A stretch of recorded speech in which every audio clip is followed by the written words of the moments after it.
కొన్ని రోజు ముందు ఒక ఇద్దరు టెర్రరిస్ట్ దొరికినారు. ఒక్క టెర్రరిస్ట్ ఆంధ్ర నుంచి, ఇంకో టెర్రరిస్ట్ తెలంగాణ నుంచి, సిరాజ్ సమీర్. ఈ లంజ కొడుకులు పేద ప్రజలని సంపనికి టిఫిన్ బాంబులు తయారు చేసినారంట. ఎక్కడెక్కడో ఆ టిఫిన్ బాంబు పెట్టి పేల్చనికి కుట్ర చేసినారంట. ఇట్లాంటి లంజ కొడుకులకి నేను ఒక మాట చెప్పాలనుకుంటున్నా. అరే ఫాల్తు కాదు, ఇంకా ఎంతమంది అమాయకుల్ని మీరు చంపుతారా? గతంలో కూడా లుమ్ని పార్క్ కానీ, గోకుల్ చాట్ బండార్ కానీ, అదేవిధంగా మన సాయిబాబా గుడి కాడ కానీ ఎవరిని చంపినారా మీరు? పేద ప్రజలు రావాలి. బస్ స్టాప్ కాడ ఎవరు నిలబడతారా? బస్ స్టాప్ కాడ ఎవరి దగ్గర బైక్ లేదు, 4 వీలర్ లేదు. పేద ప్రజలు రావాలి. చనిపోయినారా? లుమ్ని పార్క్లో ఫ్యామిలీ సహా ఆ షో చూడడానికి వస్తే వాళ్ళ మధ్యలో కూడా బాంబు పెట్టి వాళ్ళకి చంపేసినారు కదా. ఎవరు రావాలి? పేద ప్రజలు రావాలి. అదేవిధంగా గోకుల్ చాట్ బండార్లో ఏదైనా ఒక మంచి తినడానికి ఎవరు వస్తారా? పెద్దోళ్ళు ఉంటే 5 స్టార్ హోటల్లో, వేరే హోటల్లో పోతారా?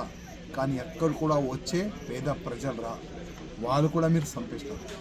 అదేవిధంగా ఇప్పుడు ఇంకా ఇద్దరు దొంగలు దొరికినారు చాలాగా. ఎవరు వీళ్ళు? సిరాజు, సమీరు.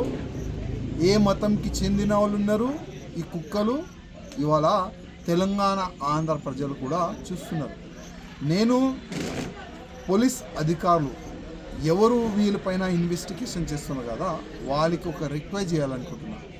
గతంలో కూడా లుమ్ని పార్క్ కానీ, గోకుల్ చాట్ బండార్ కానీ, సాయిబాబా బస్ స్టాప్ కాడ బ్లాస్ట్ చేసే ఆ టెర్రరిస్ట్ వెనుక అడ్వకేట్ ఎవరు తెలుసా? ఎంఐఎంకి చెందిన ఒక అడ్వకేట్, ఎంఐఎం పార్టీకి సపోర్టర్ అయిన, తెలుసుకోండి.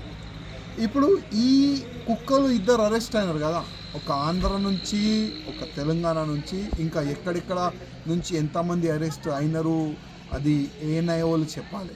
వాళ్ళు చెప్పరు, ఎందుకంటే చాలా సీక్రెట్గా వాళ్ళు పెట్టుకుంటారు. వీళ్ళు వెనుక కూడా ఇదే ఎంఐఎం వాళ్ళే అడ్వకేట్ పెడతారు. ఫిజికల్గా కానీ, ఫైనాన్షియల్గా కానీ ఇదే ఎంఐఎం వాళ్ళు వాళ్ళకి సపోర్ట్ చేస్తారు.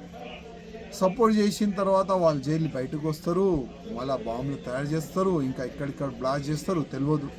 ఇట్లాంటి సిరాజ్, సమీర్ లాగా ఇంకా ఎంతమంది ఆంధ్ర తెలంగాణలో ఉన్నారు అది కూడా మొత్తం ఎంక్వైరీ చేయాలని పోలీస్ అధికారులకి నేను రిక్వెస్ట్ చేస్తున్నాను.